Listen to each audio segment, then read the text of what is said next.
So I've now got the grill all painted up and assembled. I just need to put a new star on it. I kind of misplaced this badge, so I'm gonna have to find a new one. But yeah, I put another one off of a 190E. But the thing is that I'm not too sure if I have enough time to paint the bonnet. I know it looks really shabby, but I might as well do it later. Now, for now, I have another project going on. I've got my friend's 250D with us. The coolant level switch didn't seem to be working. It wasn't showing up and it was very dim. So what I'm going to do is, since it looked really old, I'm going to start with changing that. It's possible that that was the problem. And from there, I'll progress. I'll see if something else is the problem. Maybe it's wiring. Most likely, it's just the switch. So I'll start with that now. So I'm not sure if you can see this, but what I'm going to do next is I'm going to take off this clip.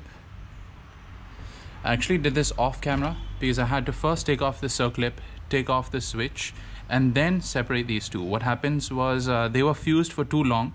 They were together and they kind of got stuck because they were together for the last maybe 20 years. Yeah, 20 years. So now I've got to take off this circlip. I've got this special tool. Basically, I'll show you how it works. And then once the circlip's out, it'll be better. It'll be easier to explain.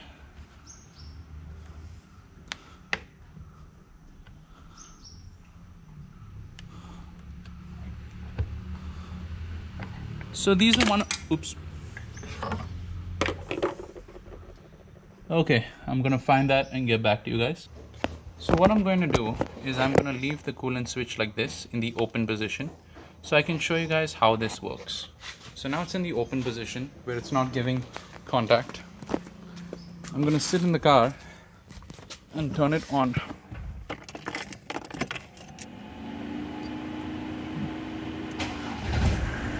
So you've got the coolant light on now.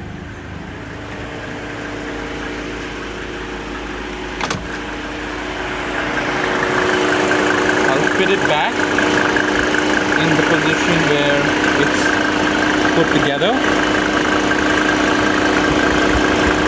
There you go.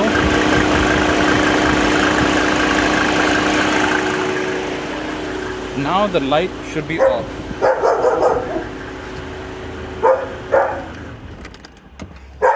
So now all I have to do is put the circlip back on and we're good. So now that that's done, I'm going to go and shift to the antenna. I'm going to fix that because this powered antenna wasn't working right. Now that I'm done with the work that requires working on the engine bay, what I'm going to do is I'm going to go and close the bonnet from its service mode. Basically, you've got these hooks and it's easier with two people. So what happens is this. You'll be able to see it in a bit. So one locks earlier than the other. So I can do this alone, but it's easier with two people. So you've got this. And now, you may see what happens.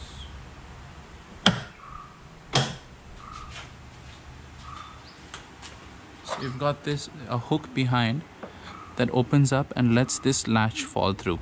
And you could do one at a time, or you can have two people holding this on both sides. And now I can just shut the bonnet and it's good.